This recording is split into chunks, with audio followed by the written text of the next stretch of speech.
America में iPhone के बनने पर बढ़ सकते हैं दाम। सीएनएन के चीफ डेटा एनालिस्ट ने यह बड़ा दावा किया। आईफोन के दाम जो है वो 3 लाख तक पहुंच सकते हैं।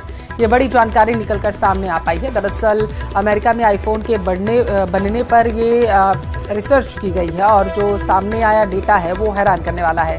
आईफोन के दाम बढ़ सकते हैं। सीएनएन के चीफ डेटा एनालिस्ट ने ये बड़ा दावा किया। उनकी तरफ से कहा गया है कि अगर ऐसा आगामी दिनों में होता है, जैसा कि डोनाल्ड ट्रंप की तरफ से लगातार बयान दिया जा रहा है एप्पल को लेकर के, आईफोन को लेकर के, तो उन्होंने कहा है कि अगर ऐसे आगामी दिनों में देखा जाता है कि अमेरिका में आईफोन बनने की शुरुआत हो जाती है तो दाम बढ़ जाएंगे। आईफोन के दाम 3 लाख तक पहुंच सकते हैं, ऐसी संभावना उनके जरिए जताई गई है।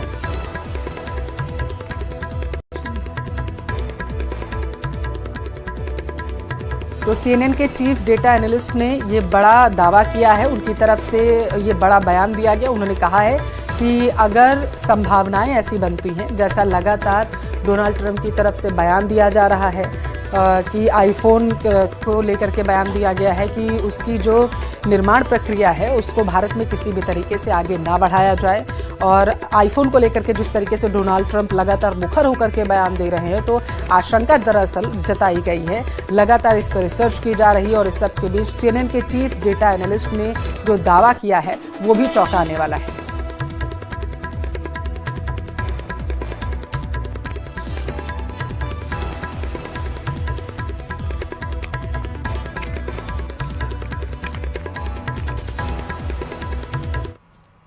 Right now, the iPhone basically cost about $1,000, right? So that is the exact price that my girlfriend paid. But let's say all of a sudden that the iPhone is going to be produced here. Well, there are estimates of how much that would cost. Look at this estimate. My goodness gracious, it would cost $3,500.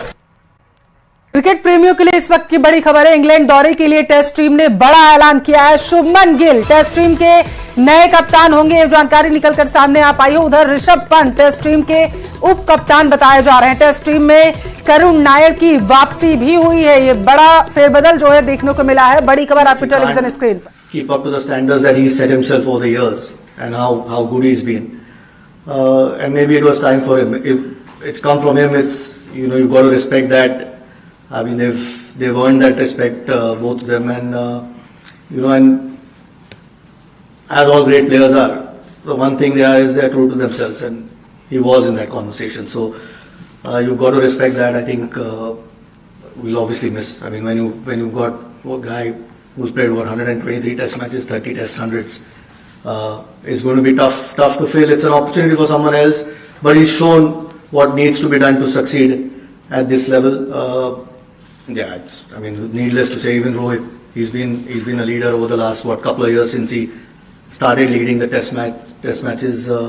It's a new cycle, so it's an opportunity to build something for us as well. But there's no doubt. I mean, that's why I think we've got to show them the respect that they've earned instead of speculating too many things. It's sometimes a personal call with players, and you've got to respect that. And like I said, their performances over the years have shown the amount of games that they've won for India. It's someone else's chance now, but there's no doubt we'll miss them. I mean, all three of them, and Shami really. He's again in Test cricket. He's been incredible. So 4 guys like that not being part of your squad is going to make it a little bit tougher, but it's an opportunity for other guys. Hi, what's the status of Bumrah? Is he fit for all the 5? What's the status of Bumrah? Is he available for all the 5 games, or what's the work announcement going forward? इस वक्त की बड़ी और सावधान करने वाली खबर है आपके लिए। कोरोना एक बार फिर से लोगों को डराने लगा है। दिल्ली, हरियाणा, गुजरात, केरल और कर्नाटक समेत कई राज्यों में कोविड-19 एक बार फिर से पैर पसारने लगा है। भारत में मौजूदा समय में 300 से ज्यादा केस सामने आ चुके हैं और इसमें दिल्ली से 23 मरीज, महाराष्ट्र में 210 मरीज और मध्य प्रदेश में 2 मरीज मिले हैं। गुजरात, केरल और तमिलनाडु में भी कोरोना के मरीज मिले हैं। कोरोना को लेकर स्वास्थ्य विभाग के निर्देश जारी कर दिए गए हैं। स्वास्थ्य विभाग पूरी तरीके से अलर्ट पर है।